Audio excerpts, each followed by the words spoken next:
Kami bersyukur Tuhan Yesus untuk kasih setiamu, untuk rahmat-Mu yang tidak pernah berkesudahan dalam kehidupan kami. Terima kasih Tuhan.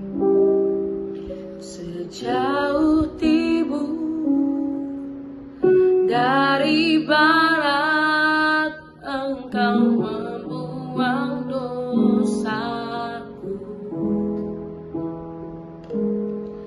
Tiada kau ingat lagi pelanggaranku.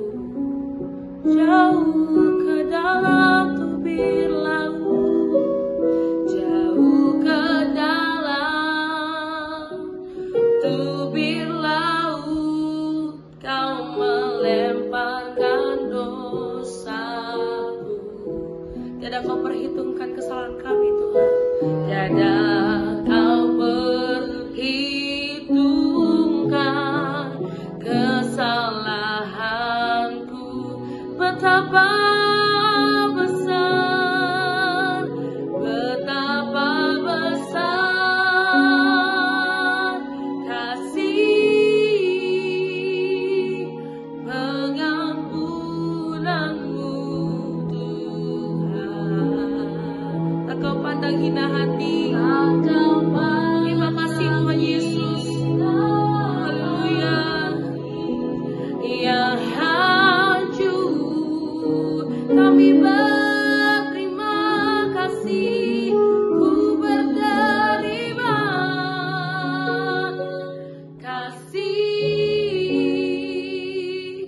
kepadamu ya Tuhan. Pengampunan yang kau beri, pengampunan yang kau beri, pulihkanku. Betapa besar, betapa besar kasih pengampunanmu Tuhan. Tak kau pandang hina hati yang hancur Tuhan. Terima kasih ya Bapa, kasih-Mu sungguh sempurna bagi kami ya Bapa. Oh, kami berterima kasih, ku berterima kasih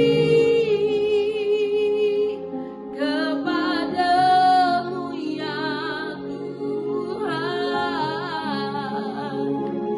Pengampunan yang kau berpengampunan, pengampunan yang kau pengampunan, pengampunan yang kau beri, pulihkanku. Terima kasih untuk segala pengampunan yang Tuhan berikan kepada kami. Kami bersyukur Tuhan. Kasih-Mu, karena kasih karunia-Mu secara cuma-cuma yang melimpah dalam kehidupan kami.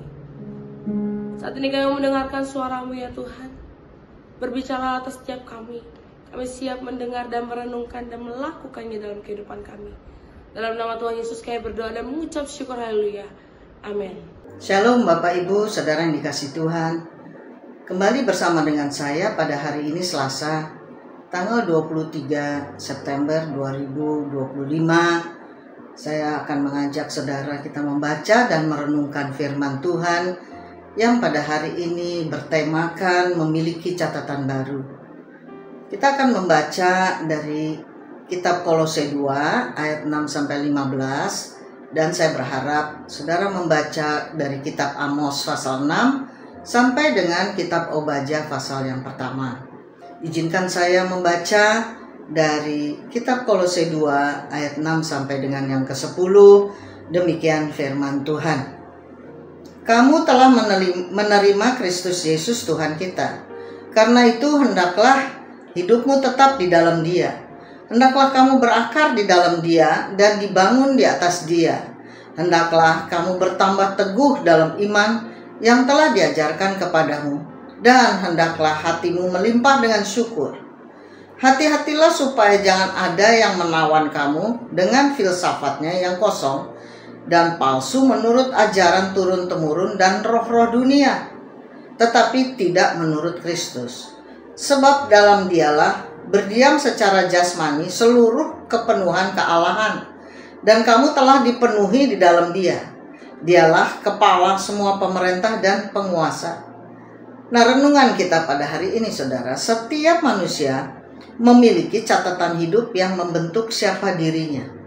Catatan ini berisi masa lalu, seperti keberhasilan, kegagalan, kesenangan, luka, dan dosa. Dunia seringkali menilai kita dari catatan tersebut. Jika catatan itu baik, maka kita dihargai. Tetapi jika buruk, kita dicap rendah. Namun firman Tuhan membawa kabar sukacita. Di dalam Kristus, catatan lama kita yang penuh dosa telah dihapus dan kita diberi kesempatan untuk menulis catatan hidup baru.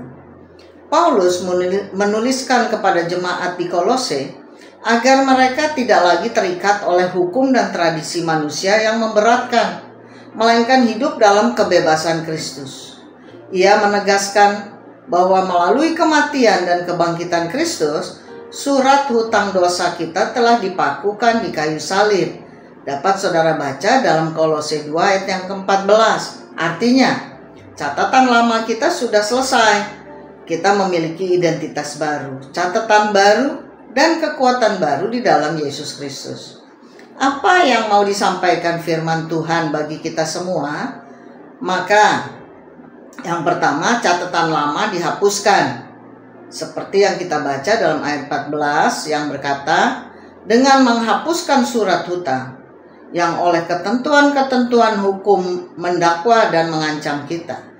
Dan itu ditiadakannya dengan memakukannya pada kayu salib. Setiap dosa adalah catatan yang mendakwa kita di hadapan Allah. Hukum Taurat menunjukkan betapa manusia tidak sanggup memenuhi standar kekudusan Allah.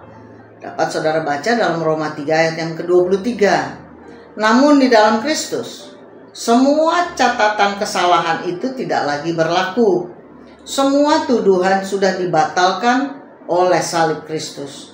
Inilah dasar iman kita bahwa kita tidak lagi hidup di bawah kutuk dosa, melainkan di bawah kasih karunia. Dapat saudara baca dalam Roma 6 ayat yang ke-14. Nah, yang berikutnya kedua, catatan baru dalam Kristus. Dapat saudara baca dalam 2 Korintus 5 ayat yang ke-17 yang berkata, jadi siapa yang ada di dalam Kristus? Ia adalah ciptaan baru. Yang lama sudah berlalu, sesungguhnya yang baru sudah datang. Hidup baru berarti hidup dengan catatan baru. Kita tidak hanya diampuni, tetapi diberikan identitas baru sebagai anak Allah. Dapat saudara baca dalam Yohanes 1 ayat 12. Catatan lama berisi dosa, tetapi catatan baru berisi kasih, pengampunan, dan kebenaran. Artinya, kita dipanggil untuk menuliskan hal-hal yang baru dalam hidup, yaitu catatan iman. Dalam Ibrani 11 ayat 1, hidup yang terus percaya kepada Kristus dalam segala keadaan. Berikut catatannya adalah catatan kasih. Dalam Yohanes 13 ayat yang 34, mengasihi sesama seperti Kristus telah mengasihi kita. Berikutnya adalah catatan pengharapan. Roma 15 ayat 13 berkata, hidup dengan pandangan ke depan, karena janji Allah pasti digenapi. Kemudian berikutnya adalah hidup dengan kekuatan baru. Dalam Kolose 2 ayat 10 berkata, dan kamu telah dipenuhi di dalam Dia. Dialah kepala semua pemerintah dan penguasa. Memiliki catatan baru tidak berarti hidup tanpa tantangan. Justru, sebagai manusia baru, kita menghadapi peperangan rohani melawan kuasa dosa dan dunia. Tetapi firman Tuhan memberi kepastian bahwa kita menerima kekuatan baru dalam Kristus. Bagaimana kita hidup dengan kekuatan baru itu? Yang pertama, berakar dalam Kristus. Kita bisa baca dalam Kolose 2 ayat 6-7. Yang kedua, dikuatkan oleh Roh Kudus. Dapat saudara baca dalam Kisah 1 ayat yang ke-8. Yang ketiga, hidup dalam pembaruan pikiran. Dapat saudara baca dalam Roma 12 ayat 2. Berikutnya yang keempat, berjalan dalam kemenangan Kristus. Dapat saudara baca dalam Kolose 2 ayat yang ke-15. Nah, refleksi kita saudara pada hari ini. Hidup lama kita penuh dengan catatan dosa. Tetapi di dalam Kristus, catatan itu sudah dihapus.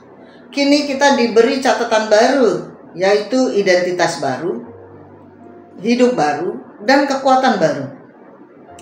Mari kita isi catatan itu dengan iman, kasih, dan pengharapan yang nyata dalam setiap aspek kehidupan kita. Jangan lagi terikat pada masa lalu, sebab Kristus sudah menghapusnya. Demikian perenungan kita pada hari ini. Saudara, mari kita berdoa. Bapa, dalam nama Tuhan Yesus Kristus, kami bersyukur buat renungan yang pada hari ini boleh disampaikan dan memberkati setiap kami. Biarlah kami terus boleh berjalan di dalam Engkau Tuhan, supaya kami memiliki hidup yang baru, yang menyenangkan hati-Mu saja, dan pada akhirnya kami boleh menyenangkan Engkau. Terima kasih Bapa, biarlah kami terus hidup dengan catatan yang baru, yang lama sudah berlalu, yang baru sudah datang. Terima kasih Bapa, kami mau serahkan sepanjang hari ini dalam tangan kuasa-Mu. Hanya di dalam nama Yesus Kristus kami berdoa dan bersyukur kepadamu. Haleluya. Amin.